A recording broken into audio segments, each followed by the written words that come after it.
If you're a white person observing this talk, I hope this is an opportunity for you to think about your whiteness in a different way that might make you a little bit uncomfortable. And if you are a non-white audience member, then you can enjoy white people having some potentially discomfort, and maybe you'll learn something about whiteness as well. So my positionality matters as I give this talk. It's how I see the world. I'm not a historian, but I love history. I'm a teacher, but I'm also a student. I'm also legally blind, and I'm a white woman.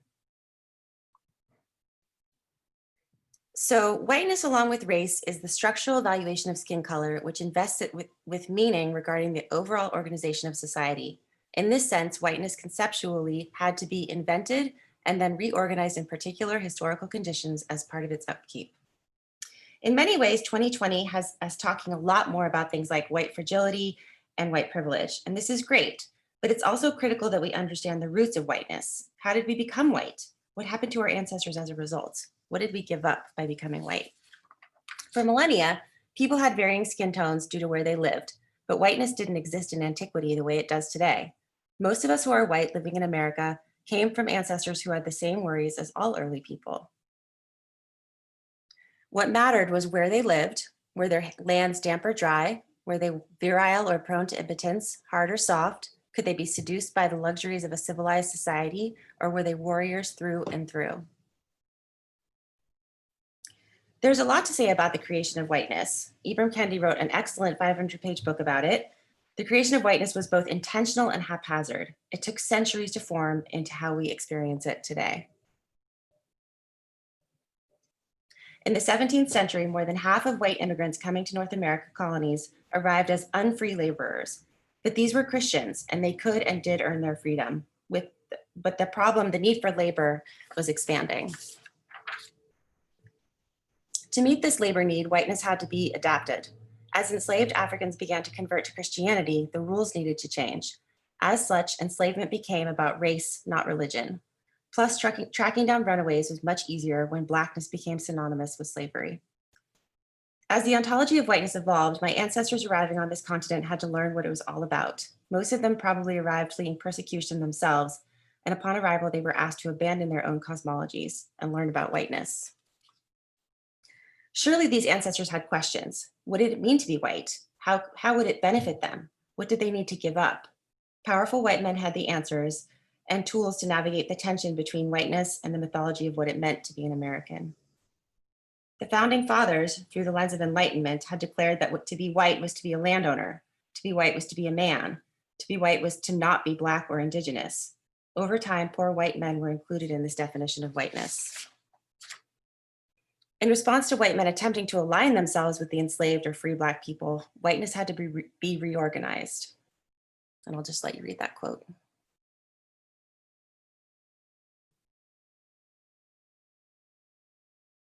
Through pseudosciences in the 19th and 20th centuries, such as measuring skull size and eugenics, whiteness blossomed in all kinds of ways. People learned that whiteness was the key to power, land ownership, and wealth, and this white advantage became locked in deeper with each generation. Policies like the ones that came out of the New Deal allowed the ontology of whiteness to become part of our systems and laws. Policies like redlining were a natural extension of laws like the Black Codes that were put into place to control freed slaves after the Civil War. Today, we see the roots of whiteness everywhere, but white people are experts at living in an ahistoric vacuum. Even if we acknowledge the history of whiteness and racism, we detach ourselves from it every chance we get. And when we study history, we consider it exactly that, history. In reality, this history is living inside each of us. Not only is it causing vast harm to our communities of color, but we too carry historical trauma in our bodies, and we cannot heal our society until we heal ourselves as white people.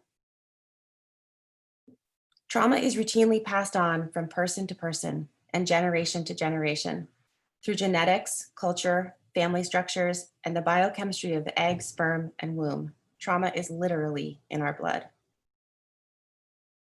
In order to heal racial trauma, we have to know its origins. We have to know where it came from, what built it, and how our ancestors were culpable in that creation. Trauma requires remembering.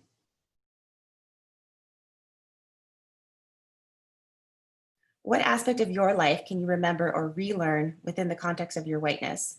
What can you examine? What can you question? What trauma can you heal so that you can be a part of a broader healing? And that is it.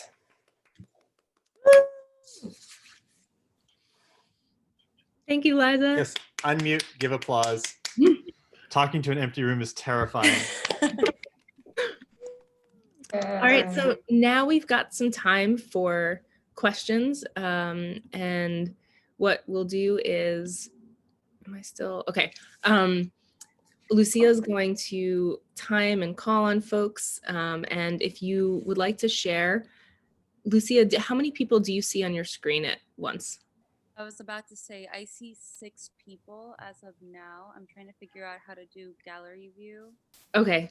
It might be, if you're on a tablet or a phone, it might only show 6. So instead of raising your hand physically like this, because I don't know if Lucia will be able to see you, if you could use the raise hand option in the participants list, that would be helpful, because then she'll be able to see that.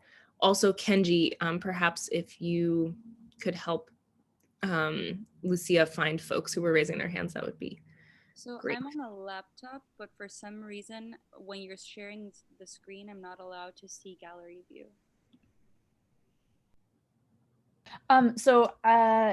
If you, one thing I had trouble with too, but if you go into gallery view, you just see 6 people, but then you have to drag it out to the left, you can see everybody. I don't know if that would work for you. I see that Sarah has raised her hand. Ooh, definitely. Thank you for sharing.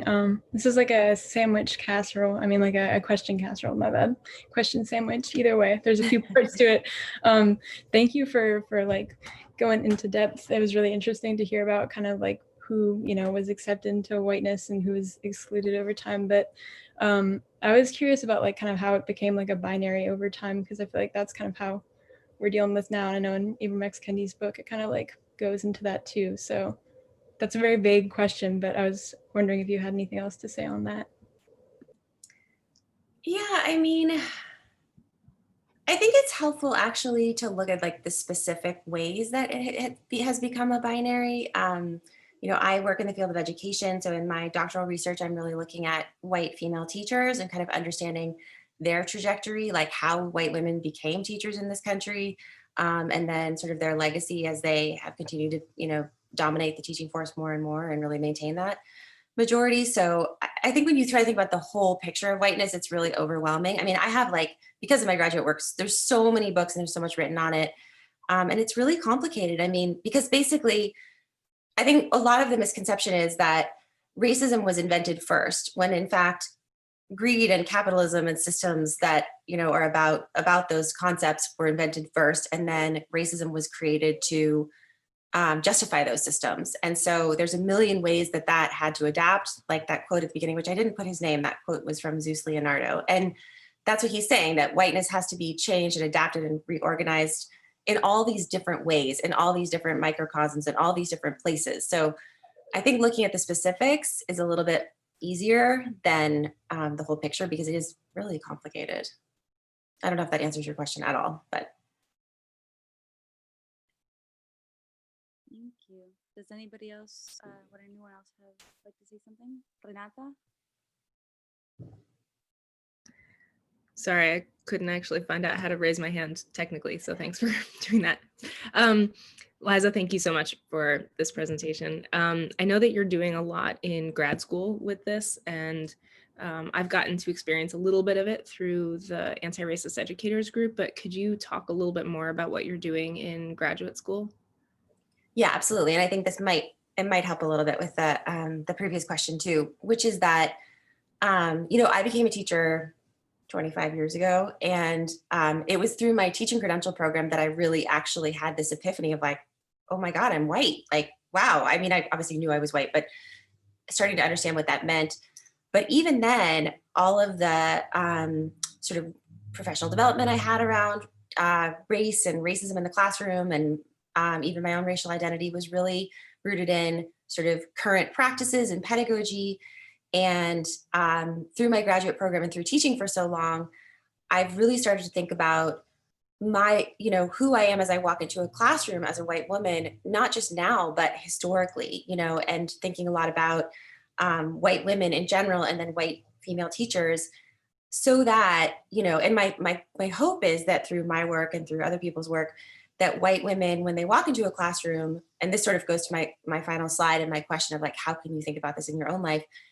When they walk into a classroom and they see students, whether they're white students, whether they're Black students, whoever they are, they understand that there is a historical legacy there in terms of how they relate to those students, right? So if you have a white woman and a Black boy, you know, I would want that white teacher to be thinking about things like Emmett Till. I would want that white teacher to be thinking about things like how white women refused to teach Black children for most of, or at least the first half of the 20th century, right? So if you're not thinking about those things and you just cut that off, I that's where I see like racial trauma repeating itself. So that's a little bit about my work, and I love it. It's something I'm really passionate about, and it's like an onion, you know. And as a white person, I'm constantly, and as a white woman, I'm constantly like, it's really a self study too. Thank you. Yeah. Thank you so much. Jamie, I see your hand is raised as well. Thank you. Yeah, I think as a host, you can't actually do the hand raise thing. Anyway, so that was a really interesting presentation, and this is such an interesting topic.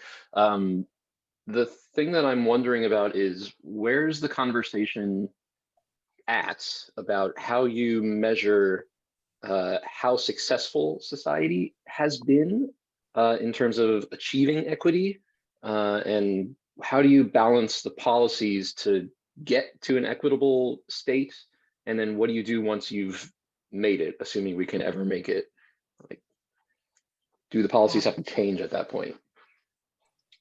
I mean, that's a huge question. I think that you can talk to a lot of historians in this country, in the world, a lot of, you know, scholars, and you'll get a huge range of opinions about how you measure success and where we are in that journey, you know. And I think white people often like to say, but this has happened and we have, you know, this and we have that. But it's like, if you, again, going back to the specifics, yes, okay, Brown was passed in 1954, but our schools are more segregated now in some places than they were, you know, 40, 50 years ago. So again, I don't think there's one litmus test. I think it's like a very complicated problem. And what I can speak to is that I believe that until white people together in community do the work to understand their impact and the systems that are in place and why those systems are in place, we can't make any progress, right? Because, you know, you have so much ignorance around like that statement, like, well, schools are integrated. Well, they're really not, and they're not funded in a,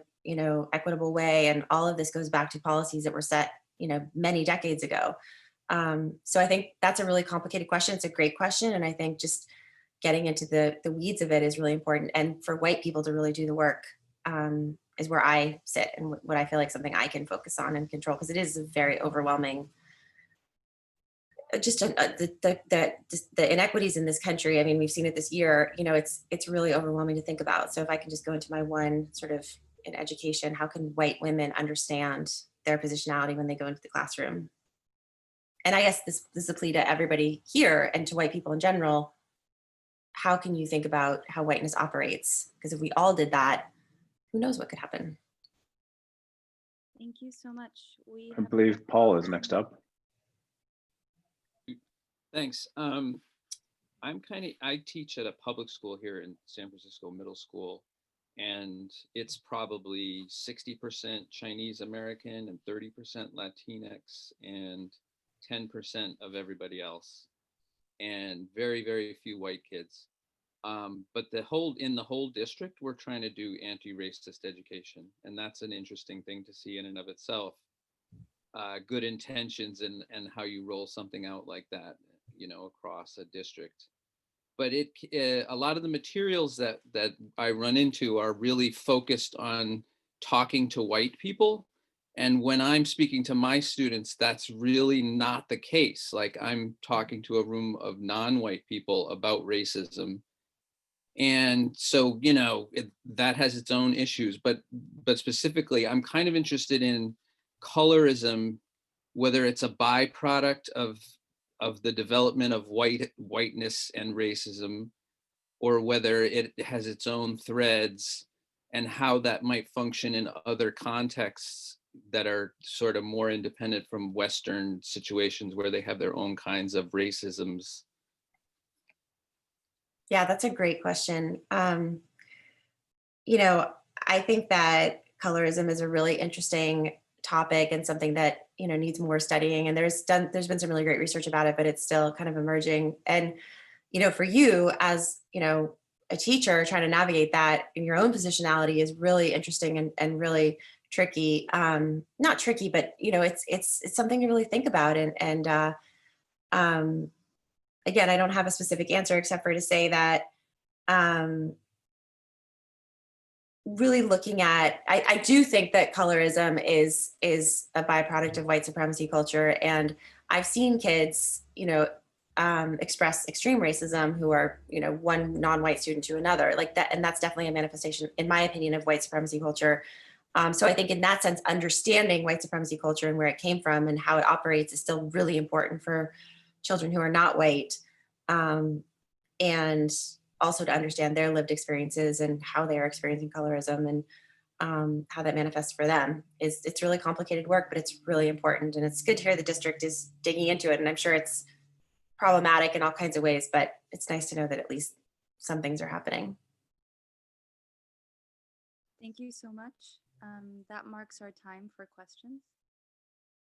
And that was really wonderful. Thank you so much. Thank you, everyone. It was my pleasure.